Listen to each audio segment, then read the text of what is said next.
आंध्र प्रदेश के वजीर आला चंद्रबाबू आज इलेक्शन कमीशन से रुजू करेंगे। जराये के मुताबिक बाबू के हमरा उनकी जमात के लीडर भी होंगे। चंद्रबाबू नायडू आंध्र प्रदेश में चुनाव के दौरान मुबैना गड़बड़ियों की शिकायत करेंगे। चंद्रबाबू 3 IPS अफसरान के तबादले के खिलाफ भी कमीशन से शिकायत करेंगे।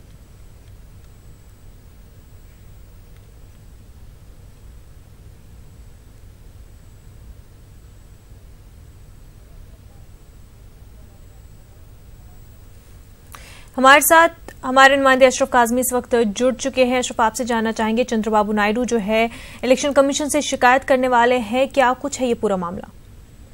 देखिए मुनज़्ज़ा, करीब 12:30 बजे के आसपास मुख्यमंत्री चंद्रबाबू नायडू यहाँ चुनाव आयोग आएंगे और मुख्य रूप से यहाँ पे वो शिकायत करेंगे EVM में जो गड़बड़ियां हो रही हैं, जो काम नहीं कर रहे हैं वीवीपैट्स को लेकर, ये इनका मेन मुद्दा रहेगा। इस पर वो अपना पूरा जो पार्टी के नेता हैं उनके साथ पूरा एक प्रतिनिधिमंडल होगा, करीब 12 बजे आयोग में अपनी शिकायत दर्ज कराएंगे। जी अशरफ, और अफसरान के तबादले को लेकर भी जो है शिकायत करने वाले हैं चंद्रबाबू नायडू?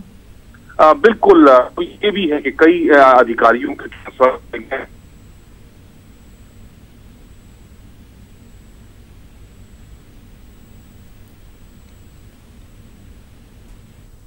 जी अशरफ, आपकी आवाज हम तक नहीं पहुंच पा रही है। बहुत बहुत शुक्रिया आपका।